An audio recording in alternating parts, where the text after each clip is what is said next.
Star Wars Lore ASMR, where we pick a topic in Star Wars and dive deep into it while doing ASMR with various items related to that topic.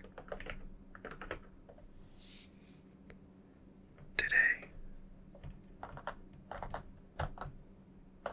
we're doing a lore video about the Imperial Navy. This video goes hand in hand with next week's ASMR roleplay, which, if all goes to plan, will be Grand Admiral Thrawn, which I'm very excited about. So, if you hear me mentioning Thrawn a ton throughout this video, it's both because he's also important to the Imperial Navy, but also because of next week's roleplay. Also, this is gonna be a bit of a different lore video. Instead of explaining a story or timeline of events in Star Wars canon, this episode is going to be much more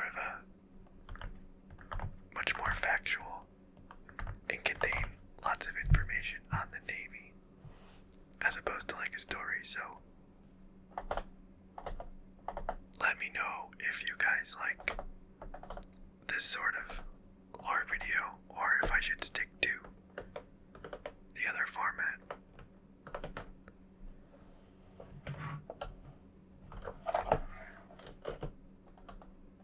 Okay, and then just some general reminders before we begin. As always, there will be spoilers on any part of Star Wars, including movies, shows, books, comics, games, anything that you can think of.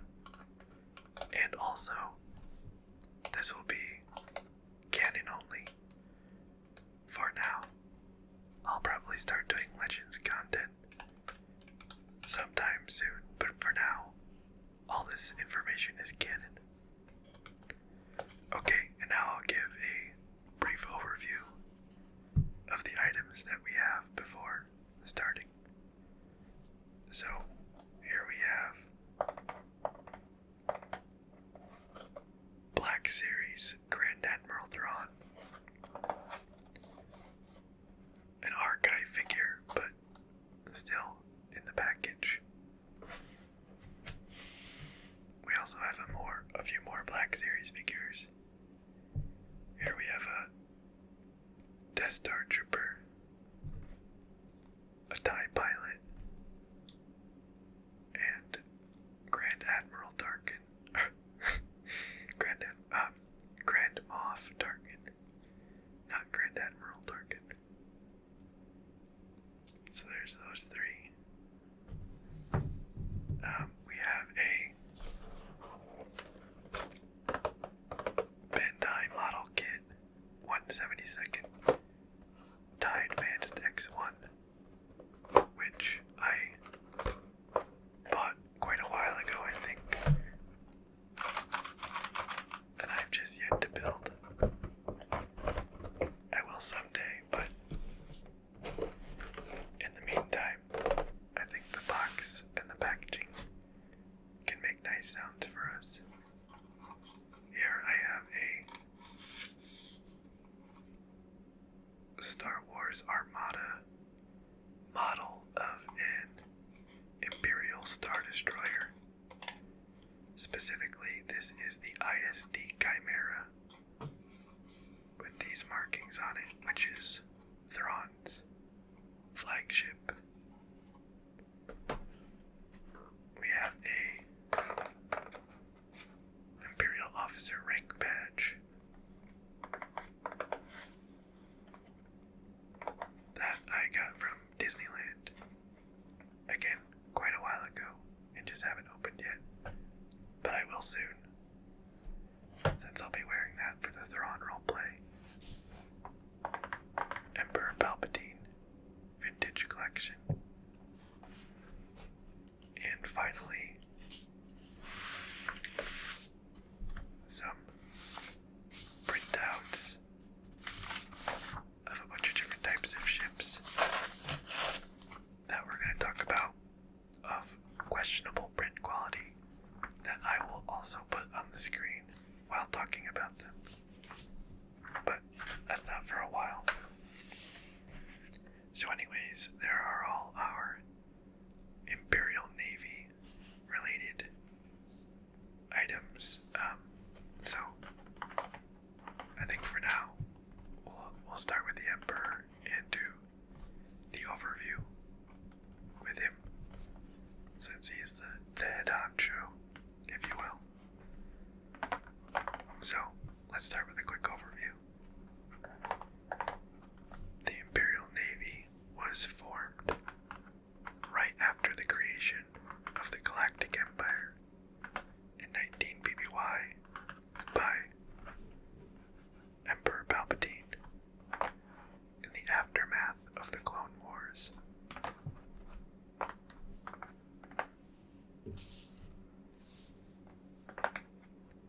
The Imperial Navy makes up the primary force of the Empire's military, the other half of which is the Imperial Army, which includes the Stormtrooper Corps. The Navy's responsibility was to provide superiority in space combat, as well as transport the forces of the Imperial military around the galaxy and keep order and peace within the Empire. The general aesthetic of the Imperial Navy was gray and muted colors with an industrial vibe, and its officers wore black, gray, olive drab, or plain white uniforms. As you can see with the color palette that we got going on here.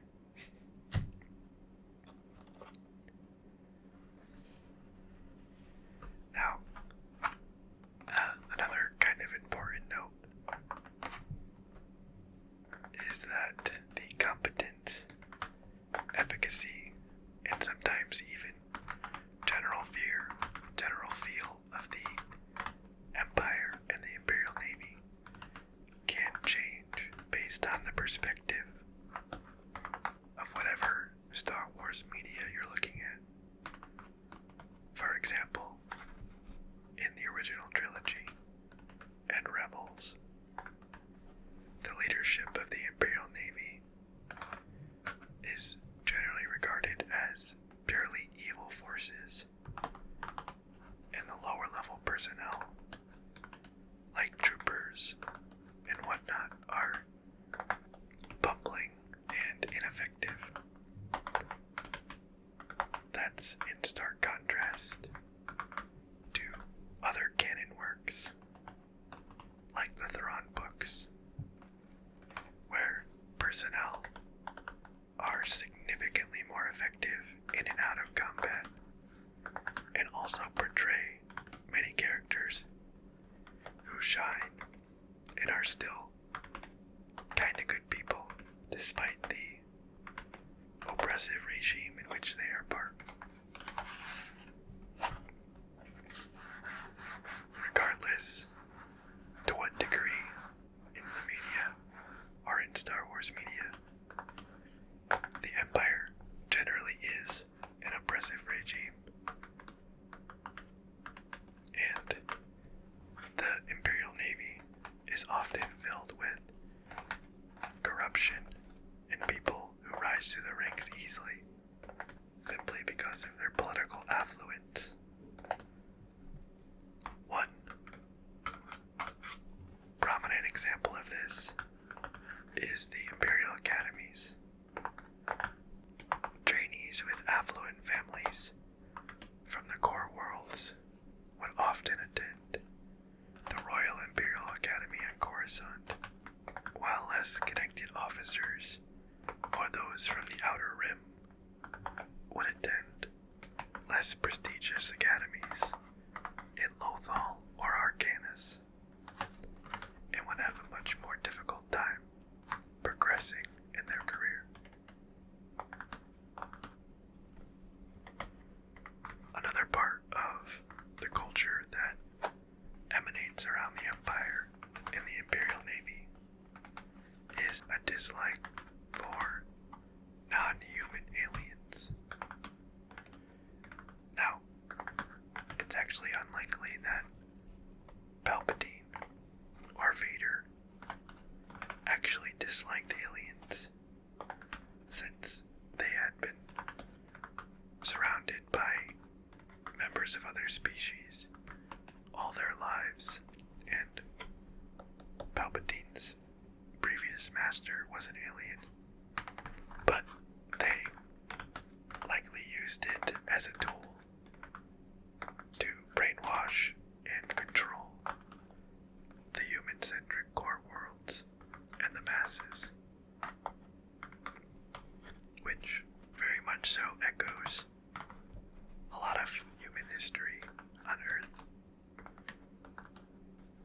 And again, we'll talk about Thrawn in a bit, but you can see in his book, Thrawn faces many challenges dealing with Imperials because he is not human.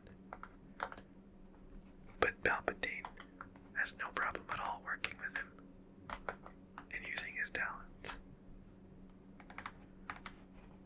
So anyways, there's kind of like a brief overview of the Empire and the Navy.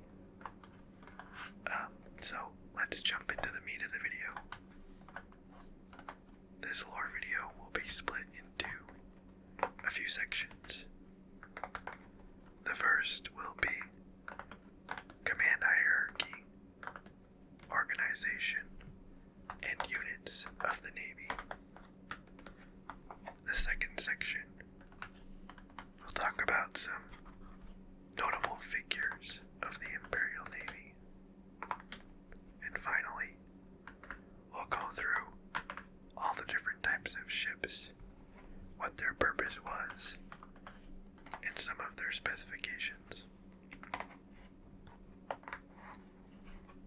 Alright, let's set Palpatine aside.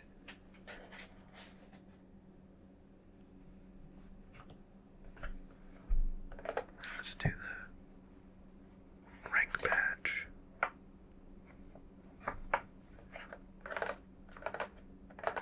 So let's jump in and start with the command hierarchy. Oops. Command hierarchy. Hierarchy. I feel like that's a hard word to say while whispering. Hierarchy. The command hierarchy of the Navy. Obviously, at the top of the chain of command was Emperor Palpatine, who ruled the Empire and all of its military forces absolutely. Immediately below Palpatine is, of course, his apprentice, Darth Vader.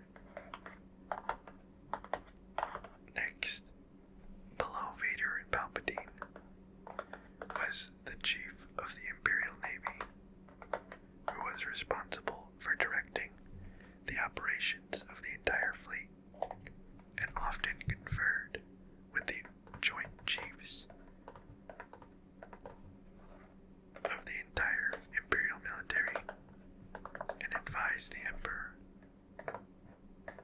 The Admiralty, below the Naval Chief, was known as Imperial Navy High Command, or simply just Fleet Command, and it developed the long-term strategy and tactics for the fleet at large. The chain of command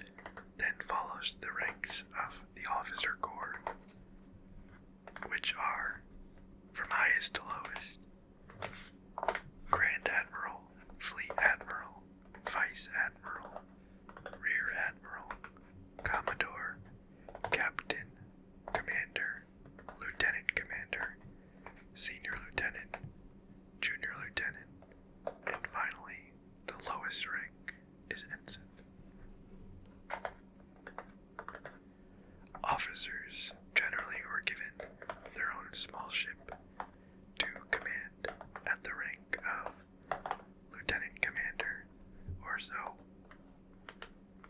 and then would be given a command of a Star Destroyer at the rank of Captain or Commodore,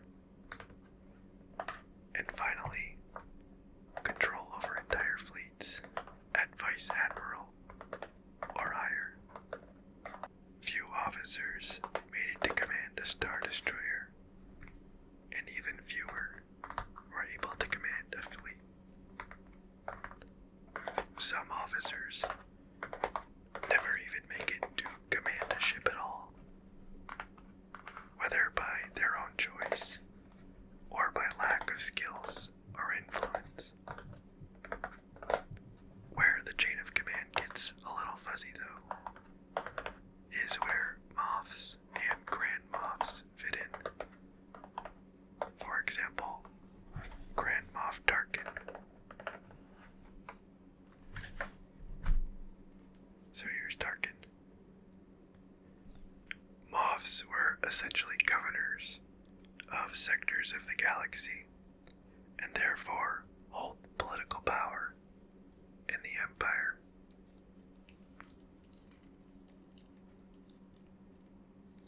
Therefore, they could direct military operations in their sector and give orders to the leadership of the Navy, but they weren't technically a part of the chain of command. Their authority stems from Palpatine's power and exercising his will, not a rank in the Navy itself. So anyways, that's the leadership and officers of the Imperial Navy. And of course, there was the enlisted positions that make up the bulk of the personnel. But we'll talk about that in a bit. But first, let's talk about the organization of the Imperial Navy. Ships and personnel were organized into fleets that were commanded by an admiral. There were two types of fleets: sector fleets and mobile fleets. Sector fleets were stationed in specific sectors of the galaxy, where they defended and operated within the borders of that sector, and were often under the command of a Moff. Mobile fleets, on the other hand, could travel around the galaxy and be sent where they were needed most, as directed by Fleet Command. These fleets often were given a number to designate them. For example, the 3rd Fleet or the 7th Fleet, as opposed to sector fleets, which were just named after the sector in which they operated.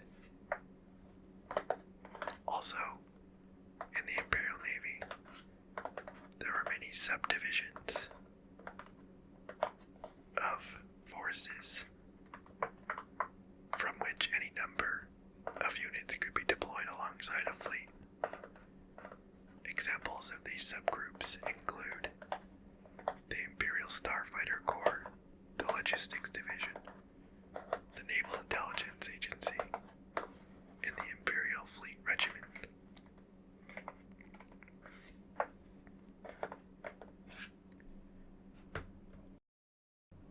So, let's talk about the Imperial Fleet Regiment. Now that you hopefully have a good idea of the command hierarchy and organization of the Imperial Navy, let's move on to units or troopers. Basically enlisted personnel.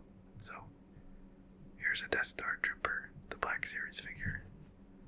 I feel like I struggle to make noises with Black Series figures. Hopefully you can hear that. But I'm not sure if that's like a great sound. But anyways, so First and foremost, stormtroopers were not in the Imperial Navy.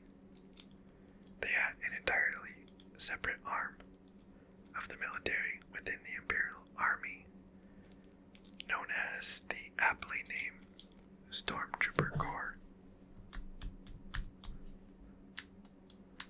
Of course, the Stormtrooper Corps ended up operating alongside the Imperial Navy and took orders from the commander of the ship they were deployed with, but they were a completely separate organization otherwise. Enlisted personnel, which were basically any personnel that were not officers, made up the bulk of the Imperial Navy and the crew operating on any given ship. Most of the troopers you see on Star Destroyers that are not the white-clad stormtroopers are part of the Imperial Fleet Regiment, known as Imperial Navy Troopers, or simply Naval Troopers. Naval Troopers wore black uniforms with large domed helmets, and generally weren't as skilled in combat or had as much experience as stormtroopers. They mainly acted as military police or ship security personnel within Star Destroyers, and thus didn't have much exposure to combat. Then we also have Death Star Troopers, which is what I have right here, who are extremely similar to Naval Troopers. In fact, they were basically just elite Naval Troopers picked by Grand Moff Tarkin to operate on the Death Star. Other than that, on the combat side, we have Imperial TIE pilots, but they didn't operate much outside the starfighters, which we'll talk about soon. The other side of enlisted units were non-combat oriented, although the Empire still trained them to have innate combat readiness if needed. These non-combat enlisted personnel are the people you see in the sunken pits on the bridge of Star Destroyers, and were also located throughout the vessel, and generally kept it running, kept data flowing, communications up, weapons operational, and any other tasks that are needed to keep ships working.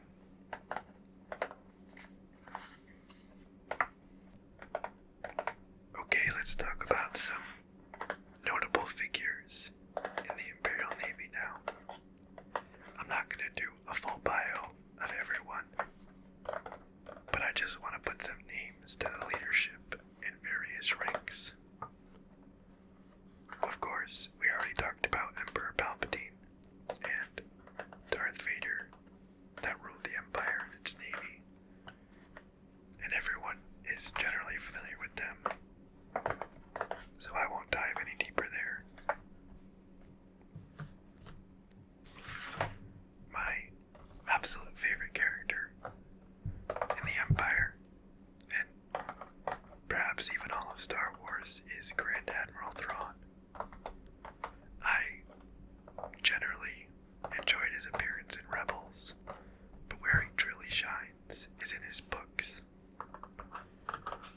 There are 6 canon books, 3 of which take place during his time in the Empire.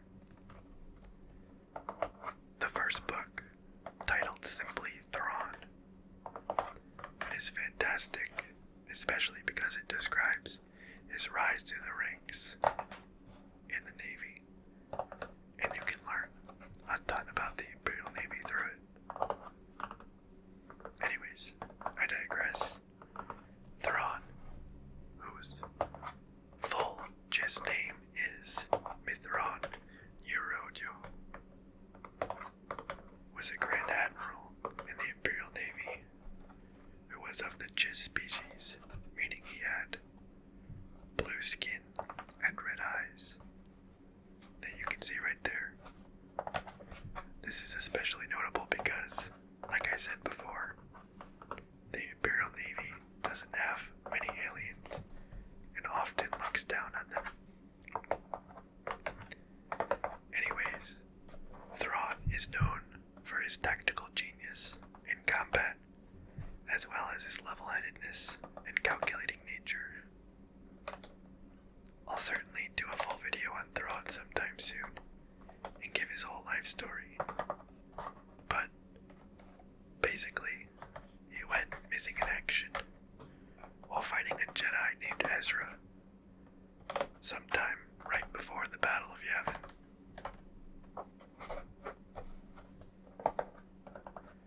Moving on from Thrawn before I talk about him all day. The chief of the Imperial Navy for most of the Empire's reign was Admiral Conan Antonio Moti, a human male who you probably know on screen as the Imperial who Darth Vader found his lack of faith disturbing. And of course, Moti, I'm not sure if it's Moti or Madi, but he died with the destruction of the Death Star in 0 BBY. Grand Moff Tarkin, who you've already seen. While not a member of the Imperial Navy, still played an important role in its history as the governor of the Outer Rim and the commander of the Death Star. Ian Palpatine believed that the Death Star was what would keep the galaxy in line. Of course, until he also met his death with the destruction of the station. Admiral Piet, who I do have a Black Series figure of, but I didn't bring here, was another human who took over as the captain of the Executor, aka Vader's massive Super Star Destroyer. After Vader killed the previous captain, Admiral Ozell, Piet was generally an efficient officer who carried out the will of the Empire until he met his end at the Battle of Endor, along with the Executor. Vice Admiral Rampart, who is a relatively new addition to canon from the Bad Batch show, has so far been responsible for the switch from clones to conscripted forces and the entire destruction of Taboka City on Kamino, i.e. the birthplace of the clones. Commodore Pharaoh was a human female that would end up being the captain of Thrawn's flagship in the 7th Fleet, the ISD Chimera, and was generally a good tactician that grew under Thrawn's leadership. So, once Thrawn moved on to the command of the entire 7th Fleet, Commander Pharaoh was given command of this particular Star Destroyer. But of course it still remained Thrawn's flagship.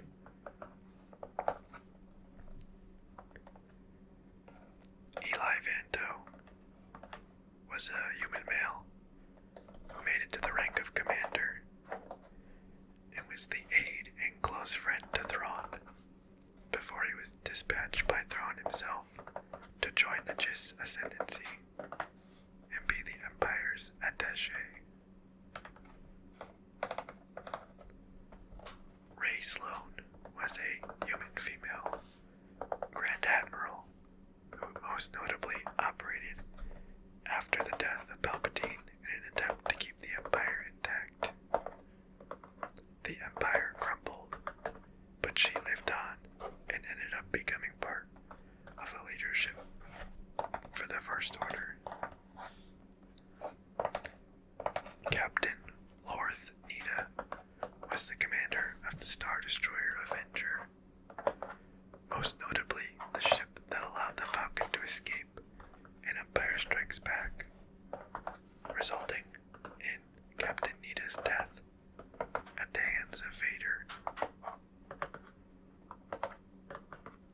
Well, anyways, I won't drone on all day with a bunch of names, but hopefully that sort of fills out a bunch of notable characters in the Navy that you see on screen. And, let me know. I wasn't sure about this section. I don't know if it's interesting or if it's like too many names and not enough information to really capture it all. So let me know what you guys think of that. Sort of notable characters and very rapid bio.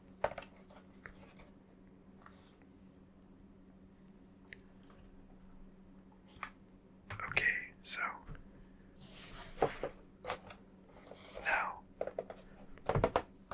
moving on to something I'm sure we're all very excited for. Taking a look at all the ships of the Imperial Navy. At first, its ships were almost a direct carryover from the Venator-class Star Destroyers and fighters of the Republic, albeit with their red paint and accents, often replaced with gray or muted colors. As time passed, however, the Imperial Navy began deploying new ships and entirely phased out the ships of the Galactic Republic. I'm going to focus on the ships that were exclusive to the Empire's Navy. I'm sure sometime I'll do a video on all the Republic ships. The bread and butter ships of the Imperial Navy were certainly the Imperial Star Destroyer and the TIE/LN fighter. So let's start with those. So I have a Star Destroyer here. And I also have, let's see, where is it? I don't know why something wacky is going on with my printer, because for some reason, like, these look totally fine, but these came out like green, so I don't know. But when I'm sort of talking about it or showing it on screen, this will mostly be for the paper noises, and then I will put whatever picture I'm looking at on screen so you guys can see a proper picture. But for now, we're just gonna look at this very nice Star Wars Armada model. So anyways, the Imperial Star Destroyer, often referred to as ISD or simply Star Destroyer, is the large dagger-shaped vessel that comes to mind when you think of the Imperial Navy. Now, there are two classes of ISDs, the 1 class and the 2 class, but their size and weaponry were the same, and the changes were mostly on shielding, armor, and comm stuff. So for now, I'm just going to treat them as the same. I'll probably do a full lore video on Star Destroyers one day, so don't worry if you want more in-depth video or a more in-depth info. It'll probably come. Anyways, ISDs were 1,600 meters long, or almost exactly a mile long, for those who prefer to think in imperial units. Get it? Imperial units, like miles. Anyways. Also, I think it's raining outside. I'm not sure if you guys can hear that. there's like a slight bitter batter. So, hopefully that's relaxing and not distracting. Anyways, the cost of the ISD was about 150 million credits, and they were manufactured by Kuat Drive Yards for the Empire. They had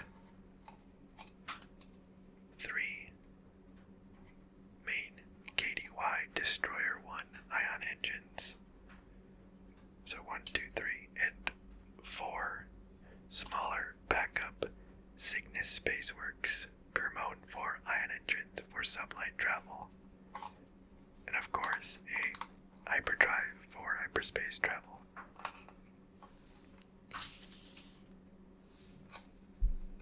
As far as armament goes, ISDs were equipped with 60 turbo laser batteries, 60 heavy ion cannons, and 10 tractor beams. They also carried on board in their hangar bays, which you can see here, 72 TIE fighters, 8 Lambda-class D4A shuttles, 20 AT-ATs, 30 AT-STs, and at least 2 Gazanti-class cruisers to transport armor and troops to the planet's surface.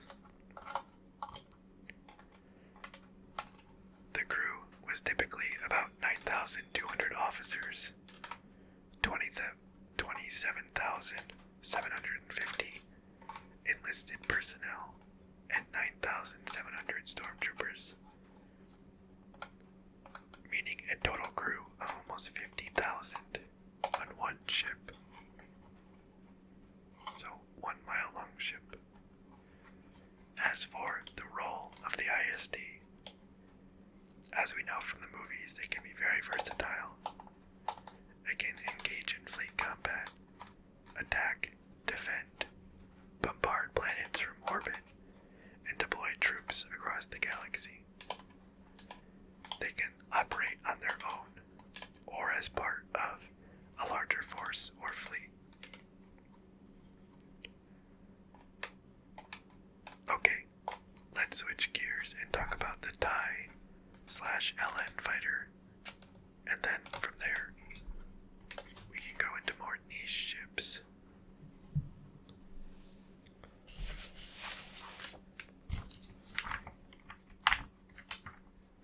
So here is for some reason, green tinted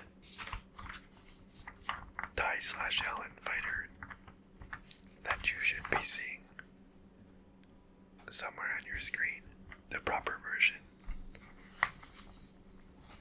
The TIE/LN fighter, or often simply referred to as the TIE fighter, is the classic Imperial fighter. The H-shaped ship with a spherical cockpit and large hexagon-shaped vertical wings that were actually solar panels. The TIE fighter was interesting because, unlike many rebel fighters, it had no shields, no hyperdrive, and no life support, which is why the TIE pilots had to wear these breathing tubes. This meant that TIE fighters were extremely maneuverable and agile, but at the same time could be destroyed relatively easily by their enemies, and the ships were cheap and fast to replace. A lot of the pilots in the Starfighter Corps actually disliked the TIE/LN and believe the Admiralty pushed to keep the relatively weak ship as the primary fighter, so production and purchases from Kuat Drive Yards would be constant. Anyways, the armament was 2 LS-1 laser cannons, which were reasonably powerful and could destroy most small craft. such as missiles, could be added on but did not come stock on TIE fighters. TIE fighters, having no hyperdrive or landing gear, were totally dependent on their Star Destroyer or hangar where they were docked and deployed. Unlike Rebel fleets, which often had X-Wings fly alongside the larger ships into battle, TIE fighters were released from the hangar. This has obvious disadvantages, but actually also led to some interesting tactics developed by, of course, Grand Admiral Thrawn, where TIE fighters could sneak up on their adversaries by powering down and allowing the ISD to slingshot them into close range with a tractor beam.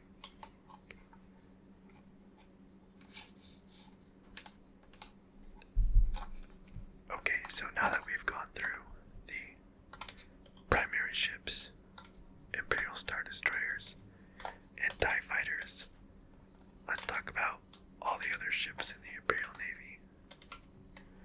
I'm not going to give an as detailed explanation of each ship because we'd be here literally all day. But, like I said, in the future, I can definitely do a video specific to just the ships.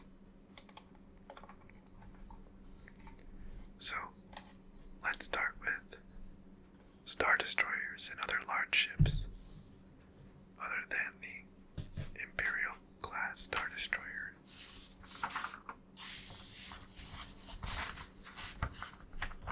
So, Interdictor class Star Destroyers were 1,129 meters long, so about maybe 3/4 the size of the ISD, and had a similar dagger shape, with the exception of, you can see 4 large dome shapes on the top of the hull. They had a very distinct role, however, because they had the capability of generating an interdiction field, which prevented hyperspace travel in their vicinity, both not allowing ships to jump into hyperspace and even pulling ships out of hyperspace that were passing by. This has obvious capabilities of not allowing enemy ships to escape, but Thrawn often even used it on his own ships to pull them out of hyperspace at the correct location and time to surprise the enemy. Another fairly common Star Destroyer was the Victory class Star Destroyer, which was about half the size of the Imperial Star Destroyer at 900 meters and often served in defensive or fleet support roles. Otherwise, except for being smaller and having less armament, they were pretty similar to ISDs. Now, dreadnoughts were a class of ship that were at least 5,000 meters long. The most notable of which is the Executor class Star Dreadnought, often referred to as a Super Star Destroyer. The Executor was a whopping 19,000 meters long, had over 5,000 turbo lasers, and could deploy thousands of fighters. The Executor was Vader's ship in Empire Strikes Back, and certainly reflects the Empire's ill-fated love for super weapons similar to the Death Stars. Now, there are a lot more Star Destroyers which are only very briefly mentioned in a book or tabletop game that are still canon, but don't really have much presence on screen otherwise. These include ships such as the Kaz class Star Destroyer, the Tector-class Star Destroyer, the Gladiator-class Star Destroyer, the Secutor-class Star Destroyer, the Onager-class Star Destroyer, the Assertor-class Star Dreadnought, and the Bellator-class Dreadnought. I can explain these when I do a dedicated ship video, but for now they're kinda out of scope. It's safe to say there's a ton of different types of Star Destroyers.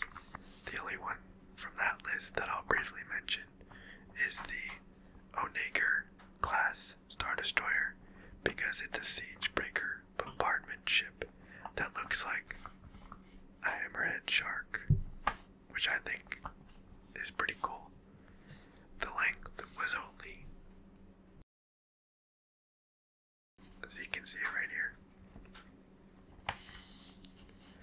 the length was only 1,288 meters, so less than an ISD, but it packed a huge punch with its weapon. Now, as far as other large ships go, there are literally dozens of cruisers, frigates, transports, freighters, and other support ships that I'm not going to go into fully. I'll mention a few notable ones though. The Quasar Fire class cruiser carrier, also known as the Imperial Light Carrier, was a fighter carrier ship that was 340 meters long and had 4 hangar bays that could accommodate 48 starfighters. It's notable because rebel forces were able to capture one and make it their flagship in the show Rebels.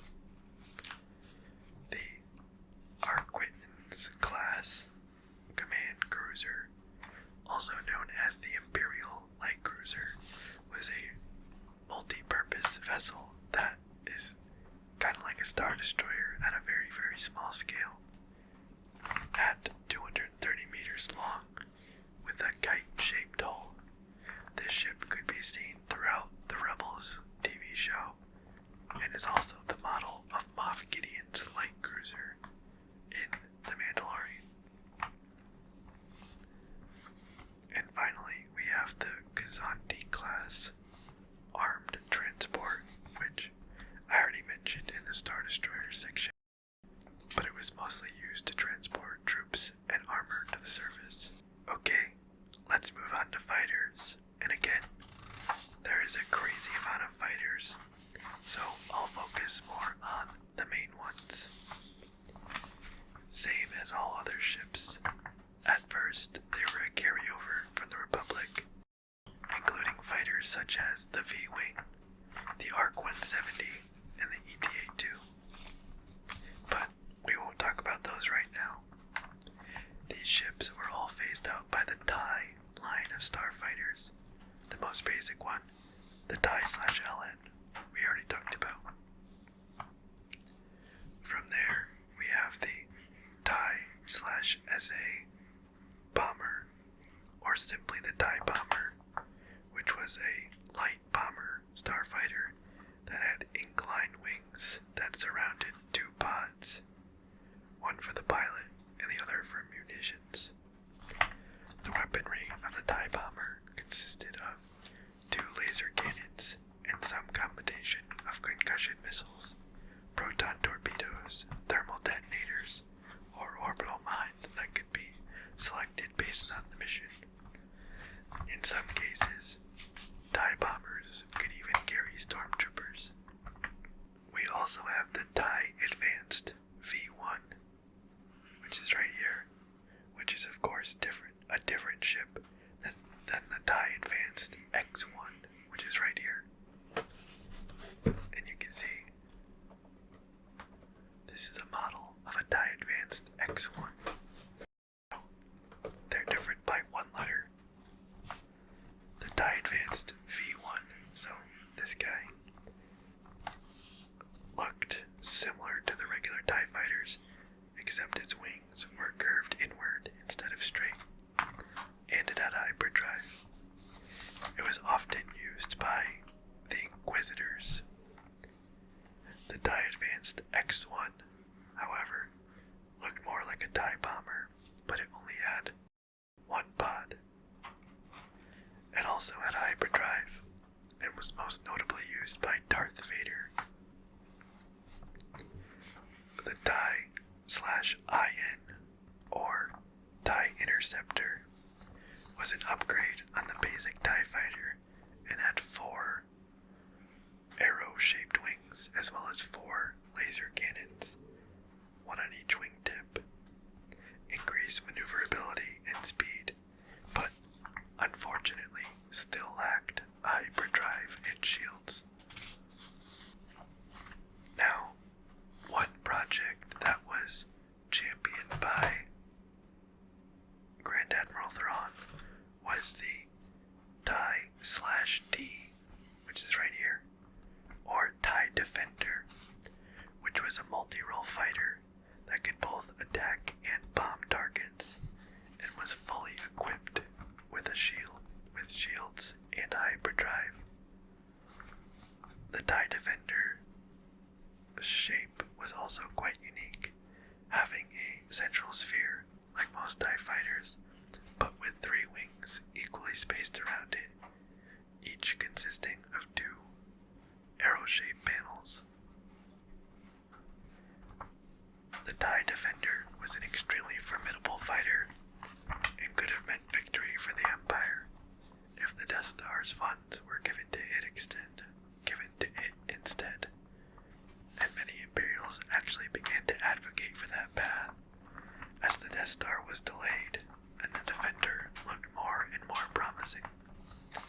Unfortunately, the project was halted because the governor of Lothal, where the ship was being built, destroyed the depot it was being made at, trying to kill a Jedi named Kanan Jarrus, or Caleb Doom. And shortly after, Thrawn went missing in action while fighting another Jedi named Ezra Bridger, who happened to be Kanan's apprentice.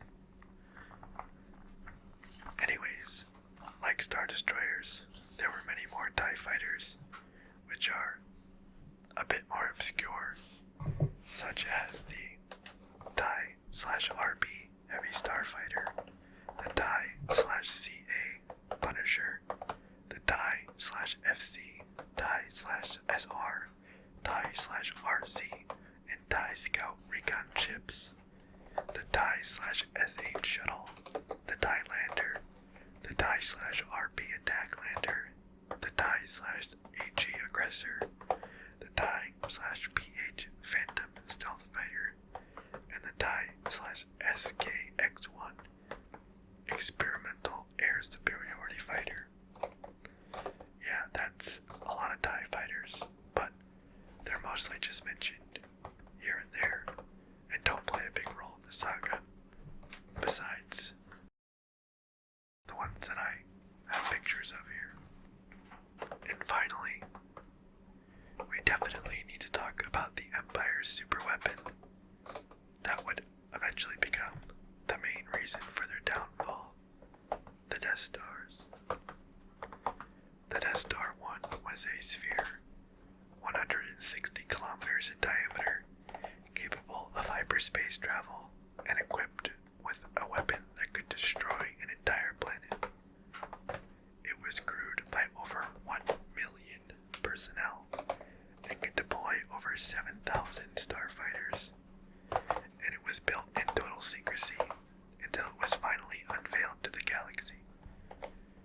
Despite its massive size, armor, and weaponry, an Imperial engineer who worked on it named Galen Erso built the flaw within it that allowed a single well-placed shot to destroy the entire station. Many tacticians and leaders of the Navy, such as Grand Admiral Thrawn, actually strongly disliked the Death Star because so many resources were poured into it, and a single station could be destroyed, losing all those resources, which it did. Instead, they advocated for resources to be poured into destroyers and TIE defenders that could be spread out throughout the galaxy. That being said, I guess the first Death Star being destroyed wasn't enough of a lesson for the Empire or the Emperor, and he began building the even larger Death Star 2 Electric Boogaloo at 200 kilometers in diameter. The strategy to rebuild the Death Star was partly to have the planet-killing weapon again, to try to keep the galaxy in line, but also part of the Emperor's plan to lure the rebels to Endor, where he could destroy them. Unfortunately for him, that plan backfired and resulted in the station's destruction and his death. While the destruction of the second Death Star didn't completely end the Imperial Navy, it was certainly the beginning of the end. Perhaps in an alternate timeline, the Empire could have won if they went with Thrawn's TIE Defender project and didn't pour so many resources into massive single point of failure weapons. But at the end of the day, the Rebel Alliance was destined to win against the Imperial Navy, so what can you do? But anyways, guys, that's all I have for you today. So I hope you enjoyed this episode of Star Wars Lore ASMR. Let me know what you think. I'm a little bit afraid that just like the amount of material and facts and specifications that were thrown out were just a little bit too much or hard to follow. But let me know if you still enjoyed it and if you want more purely factual videos like this, or if I should stick to stories and events and timelines and whatnot. As always, I'm very open to your feedback, and if you're wanting to watch more Star Wars Lore ASMR content, I will put the previous episode in the description below. It is Ahsoka